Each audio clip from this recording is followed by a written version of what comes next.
teknologi informasi bagi perusahaan. Sebelumnya, saya akan memperkenalkan diri terlebih dahulu. Nama saya Rina dari Prodi Manajemen Universitas Nasional dengan NPM 2034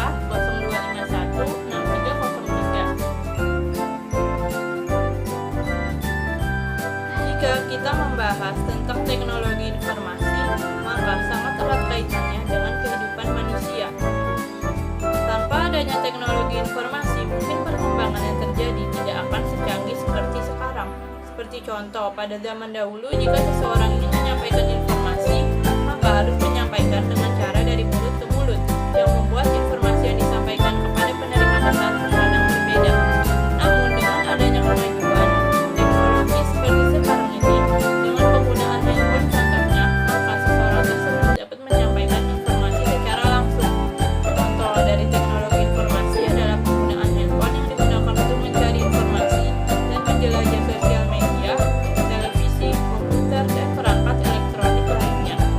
Dengan hadirnya teknologi informasi, maka orang-orang di dunia bisa saling bertukar informasi dengan cepat dan efisien, tak bergantung pada tempat atau perbedaan bahasa yang digunakan. Sebagai contoh, jika kita ingin memiliki barang yang dijual di luar negeri, maka kita cukup mengakses toko online dan melakukan pemesanan. Contoh lain dalam dunia pendidikan adalah dengan adanya teknologi informasi di masa pandemi seperti sekarang ini adalah dengan menggunakan pembelajaran secara daring. Dengan cara seperti itu, maka mempermudah tenaga pengajar dalam menyampaikan materi pembelajaran kepada para muridnya. Tujuan teknologi informasi adalah untuk memecahkan suatu masalah, membuka kreativitas, meningkatkan efektivitas dan efisiensi dalam melakukan pekerjaan.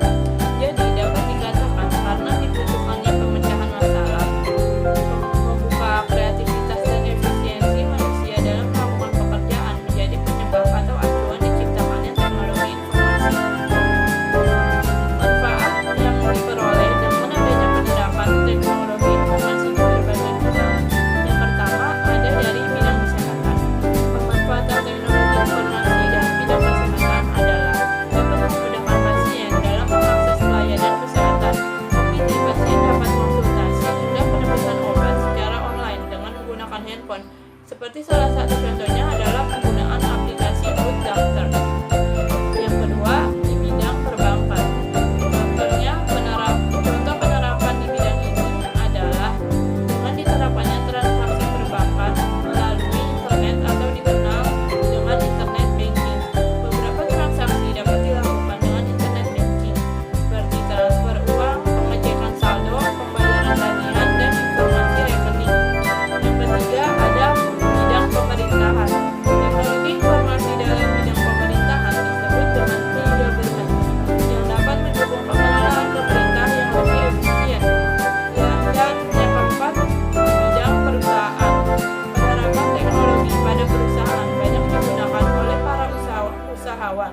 Contohnya adalah penggunaan Enterprise Research Planning atau ERP, yang merupakan aplikasi perangkat lunak yang mencakup sistem manajemen dalam perusahaan. Jika kita merujuk pada pengertian teknologi dan teknologi informasi, maka terdapat beberapa definisi mengenai keduanya. Yang pertama ada pengertian teknologi.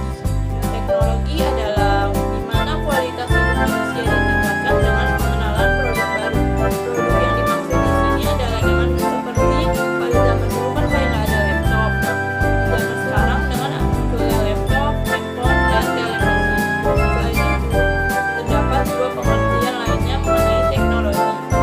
Yang pertama, teknologi adalah cabang pengetahuan yang berhubungan dengan penciptaan dan penggunaan sarana teknis dan yang memiliki keterkaitan dengan kehidupan masyarakat dan lingkungan.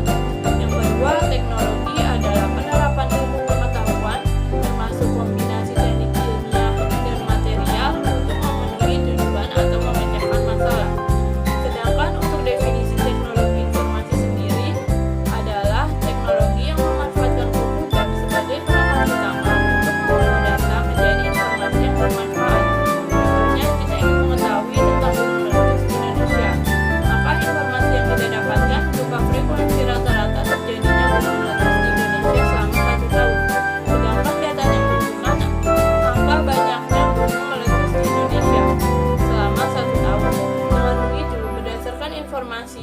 diketahui bahwa di Indonesia memiliki frekuensi gunung meletus terbesar di Asia Tenggara.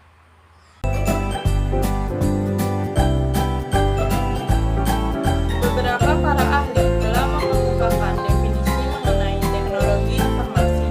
Yang pertama, Haq dan Dean pada tahun 1996. Menurutnya, teknologi informasi adalah seperempat alat yang membantu bekerja dengan informasi dan melakukan tugas-tugas yang berhubungan dengan pemrosesan informasi. Yang kedua, ada Martin tahun 2000. Teknologi informasi tidak hanya sebatas pada teknologi komputer, menyangkut hardware dan software yang digunakan untuk memproses dan menyimpan sebuah informasi, melainkan juga mencakup teknologi komunikasi untuk mengirimkan sebuah informasi kepada orang lain. Yang ketiga ada William N. Sawyer pada tahun 2003. Menurut mereka, teknologi informasi adalah teknologi yang menggabungkan komputer dengan jalur komunikasi berkecepatan tinggi yang membawa data suara dan video. Yang keempat ada Lucas tahun 2000. Menurutnya, teknologi informasi adalah segala bentuk teknologi yang dapat diterapkan untuk mengirimkan sebuah informasi melalui media elektronik.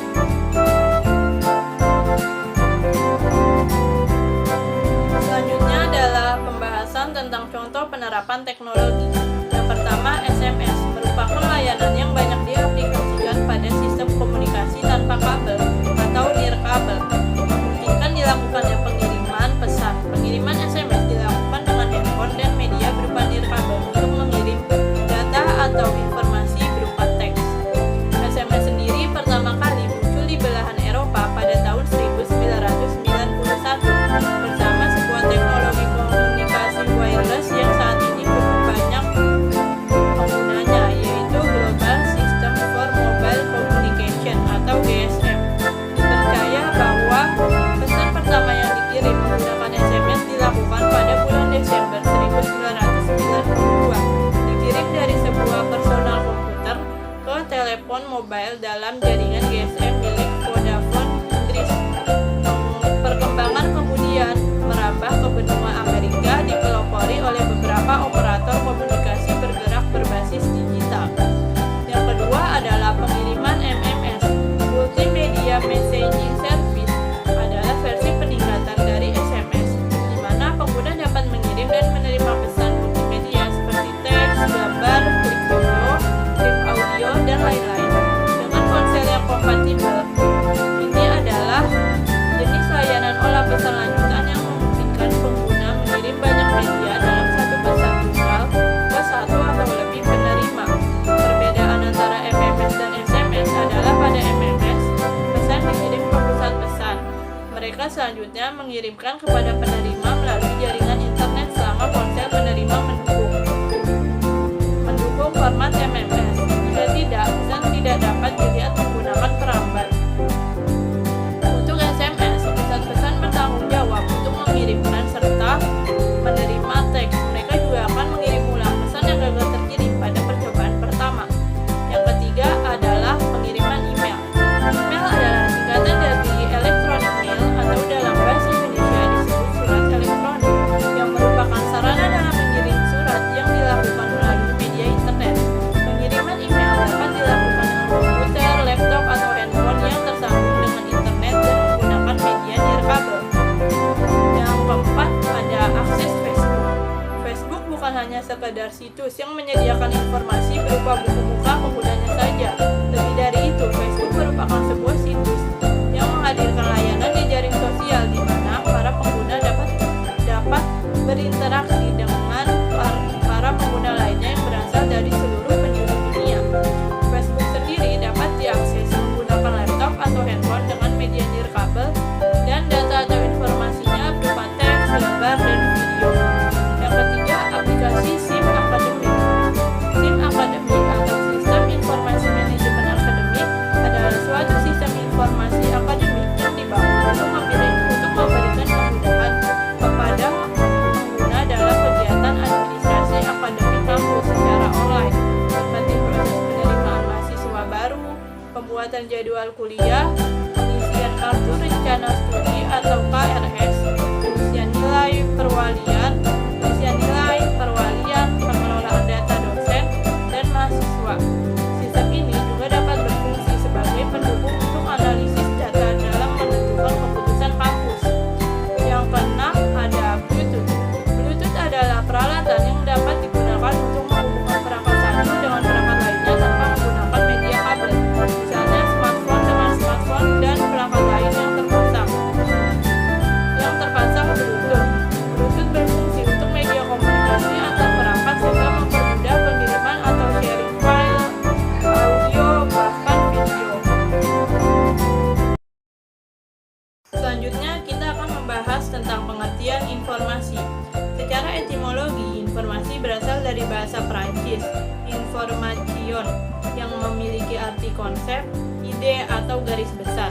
Informasi sendiri merupakan kata benda yang berarti aktivitas dalam pengetahuan yang dikomunikasikan.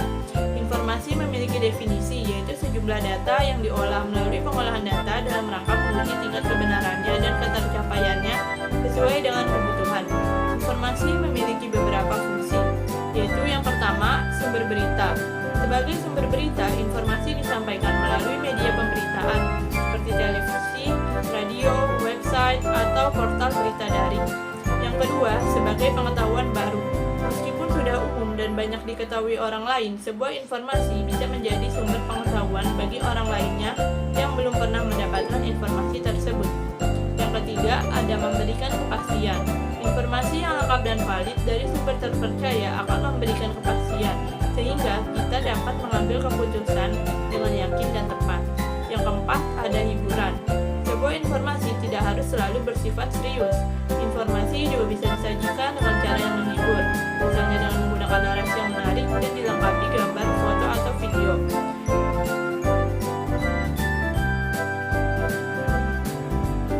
MC Leod mengemukakan ada 4 ciri-ciri dari informasi. Yang pertama adalah akurat. Artinya, informasi tersebut mencerminkan keadaan yang sebenarnya. Informasi yang disampaikan harus berdasarkan fakta, bukan isu, dugaan, atau opini yang menyesatkan. Yang kedua, tepat waktu. Artinya, informasi harus tersedia atau ada saat diperlukan. Hal ini juga dapat diartikan penerima informasi tidak terlambat mendapatkan informasi karena informasi yang sudah usang tidak bernilai lagi, terutama jika informasi tersebut digunakan untuk mengambil keputusan. Yang ketiga, ada relevan. Artinya, informasi yang diberikan harus sesuai dengan yang dibutuhkan. Hal ini juga dapat berarti informasi tersebut memiliki keterkaitan dan bermanfaat secara langsung kepada penerimanya. Sebuah informasi yang relevan bagi seseorang belum tentu relevan bagi orang lainnya. Yang keempat, ada lengkap. Artinya, informasi harus diberikan secara utuh, tidak setengah-setengah. Menurut Duff, tahun 2000 dalam Dinarka tahun 2006, teknologi informasi dalam sebuah organisasi terdiri dari perangkat keras, perangkat lunak, dan teknologi lain yang digunakan untuk menyimpan data dan membuat data tersedia dalam bentuk informasi kepada pembuat keputusan. Selanjutnya, kita akan membahas tentang manfaat teknologi informasi bagi aktivitas perusahaan. Yang pertama, ada mempermudah komunikasi. Bagi banyak perusahaan, email adalah sarana utama komunikasi antara karyawan, pemasok, dan pelanggan. Email adalah salah satu pendorong awal penggunaan internet. Penggunaannya sangat mudah dan relatif jauh lebih murah jika dibandingkan dengan faksimiil untuk berkomunikasi. Selama bertahun-tahun, sejumlah alat komunikasi lainnya juga berkembang yang memungkinkan para staf untuk saling berkomunikasi dengan menggunakan sistem chat dan alat pertemuan secara online. Yang kedua, ada memberikan pengetahuan dan sumber informasi. Dengan banyaknya pengetahuan yang ada mengenai suatu bisnis yang dikelola oleh suatu perusahaan, maka semakin berkembang pula bisnis dari perusahaan tersebut. Selain itu, kita dapat dengan mudah untuk mencari informasi yang berkaitan dengan kompetitor. Selanjutnya ada manajemen data. Saat ini perusahaan menyimpan versi digital dari dokumen pada server dan perangkat penyimpanan. Dokumen ini tersedia bagi semua orang di perusahaan, sehingga siapapun yang membutuhkan dapat langsung mengakses dokumen tersebut. Yang keempat, sistem informasi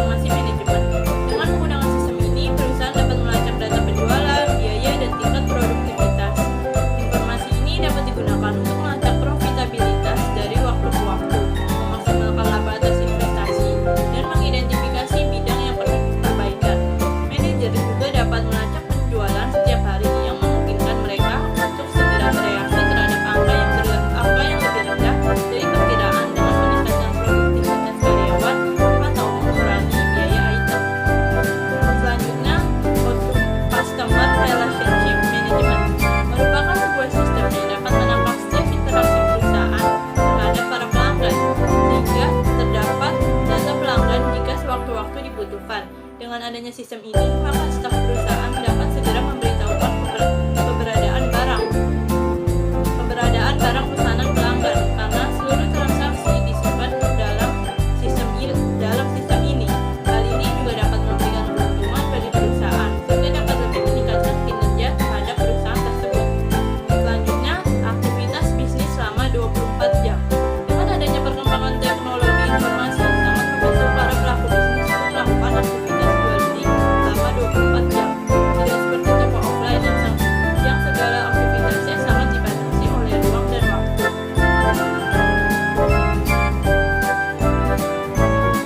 1. Menghemat penggunaan kertas.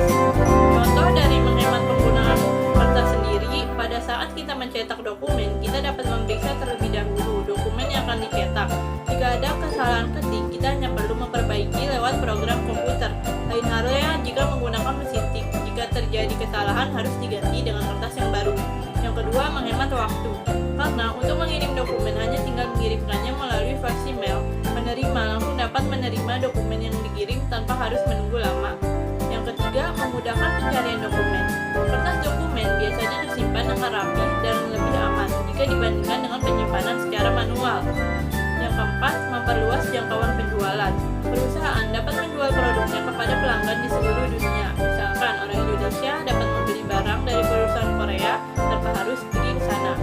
Yang kelima, meningkatkan loyalitas pelanggan. Apabila pelanggan puas dengan barang yang dibeli, maka pelanggan tersebut